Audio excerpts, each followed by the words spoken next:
Hi, this is Brian Pfeiffer with BachelorVegas.com. I'm standing here at the Flamingo, and behind me, you can kind of maybe hear some of the music, it's pretty loud, is the Flamingo Go Pool. Now, I haven't been doing a lot of work with the Flamingo Go Pool since COVID, since they kind of made it into more like a hotel pool, but it's actually still pretty good, okay? Just so you guys know, there's no guest list right now, there's no tickets, you just walk up and just show your ID and you pass a little security check and you get in, and they hand you a towel and you're good to go. That's how easy it is to get into the Flamingo Go Pool. They're not going to have any big DJs here, they're not going to use VIP hosts pretty much and promoters right now. They're just operating as a hotel pool, but they do have like a stage and a DJ, but not really any live performance, just their DJ kind of on the mic and stuff. You might hear him in the background here. You know, that's kind of how it goes. So very easy to get into, guys. Kind of like, you know, kind of a B-list type of pool in Las Vegas. You're not going to have a big artist, big performers, but, you know, it's a good party. If you don't have a high budget, you just want to go hang out by the pool, there's a little bit of action here, a little bit of DJ. You can hear him on the mic in the background, you know, kind of hyping up the crowd a little bit. So it's pretty good. I'm here on a Friday. It's September. It's a nice day, and it's pretty busy. It's not slam, but it's pretty busy. Okay. So let's talk a little bit about the bottle service here and how it works compared to some of the other places in Las Vegas. I know that Encore Beach Club, another pool that operates like Flamingo, and then another pool called Venus, they operate kind of the same, different than most of the other pools in Vegas.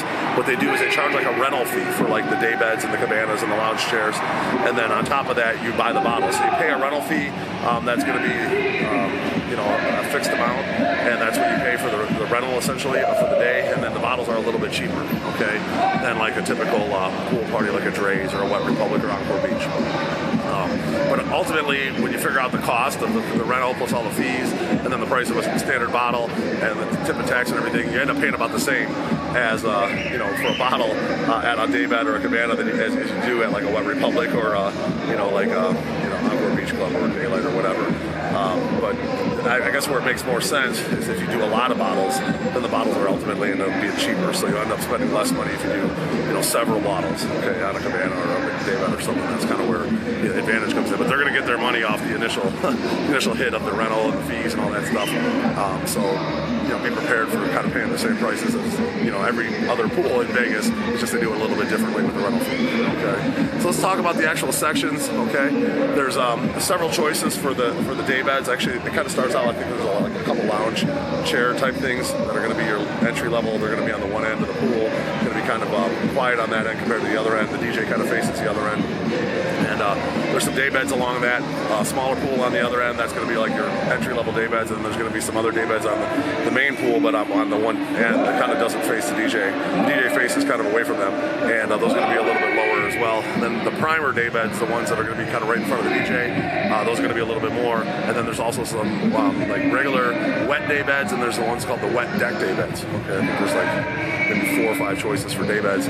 And obviously the ones that have like their own little kind of area indented in front of them, those are kind of like the wet deck daybeds. Those are a little bit nicer. You have a little bit of your own space in the pool plus the daybed. Okay, and then the prime daybeds are the ones that are right kind of in front of the DJ along the main pool. That's where most of the action is going to be throughout the day. So those are obviously going to be a little bit more, and then you pay a little higher rental fee for those. And then you don't really have like a minimum spend. You just come in and buy drinks and bottles or food or whatever, and then that's kind of how it goes. I'm pretty sure they don't have like an actual minimum spend. I think you're just paying the rental fee, and then you just got to buy stuff on top. Okay. Now the cabanas, they have some that are when you first walk in to the right, those are going to be like your regular type cabanas, and then the ones just to the right of the DJ, there's a couple that are kind of far dented back. Those are kind of considered regular cabanas. Then the prime ones are going to be the ones that are closer to the pool along the whole back side where most of the action is. Those are going to be your higher dollar amount cabanas. I think they call them like the prime cabanas or the deluxe cabanas. And then there's going to be some other ones that are just regular cabanas, and then they have another level that's kind of like called your backyard cabanas, which is by that it's called the grotto bar in the back, and those are like kind of, you know, behind everything. If you want a cabana that's going to be a lot out of the action, a little more privacy, those are going to be the ones for you. Okay, they're going to be a little bit more less expensive, a little bit out of the action, but some people prefer that, so that's okay. But they have a nice setup here. The pool's really cool. It's like got a nice little waterfall. People hanging out under the waterfall and lounge chairs. I don't think you have to pay for those lounge chairs. They're free under the waterfall there. And then, you know, it's just a big pool, so there's a lot of people here. You can walk around, go to a couple different bars, a lot of daybeds, a lot of cabanas spread throughout, and it's a nice vibe here. Okay, you kind of hear the kind of music they're playing. They're playing mostly kind of mainstream top 40 hip hop. I heard a little bit of Spanish music. This is kind of a Latin weekend out here. It's the Mexican Independence this weekend, so they're playing a little bit of that. They're playing some hip hop, a little top 40, a little EDM, kind of mixing everything up. We call that open format. So, but overall, good value. I mean, you're not going to get the top tier girls in Las Vegas probably to come to the Flamingo Go Pool, but if you want just a nice pool to hang out at with your significant other, you got a couple buddies, you don't have a big budget, a couple ladies, you want to get a pretty inexpensive daybed or cabana, you can get that here. So I guess I'll finish off the vlog here. I'm across the street now. They kind of kicked me off for using a professional camera on property, which it's happened before, so I'm not that surprised. But it's just a quick video. I didn't really have any backdrop or anything, but whatever. It is what it is. Those are the rules. So we'll see if the Flamingo Pool actually ends up bringing in like hosts and promoters and whatnot. I'm obviously going to make an effort to try to work with them on 2023.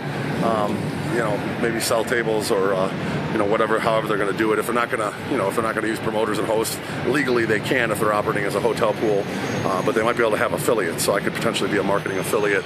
So I'm going to try to be working some deals with them for 2023. Similar situation with Venus and Maria Beach Club.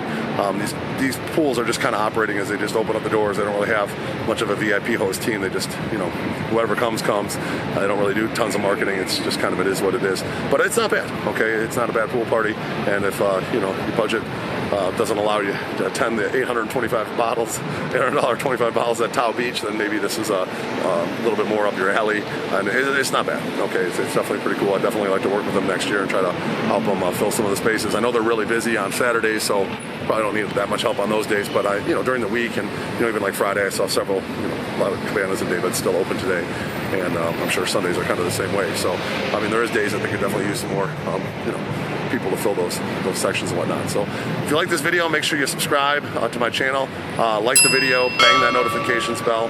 I'm going to put my number up above, 773-459-8133. Make sure you hit me up on my cell. I'll click on the link below if you want to see the 3D map and the nice write-up I did on the Go Pool, and I'll be happy to answer any questions you might have, and hopefully help you guys out with Flamingo Pool going into 2023. I'm Brian Pfeiffer. We'll talk to you soon. Bye.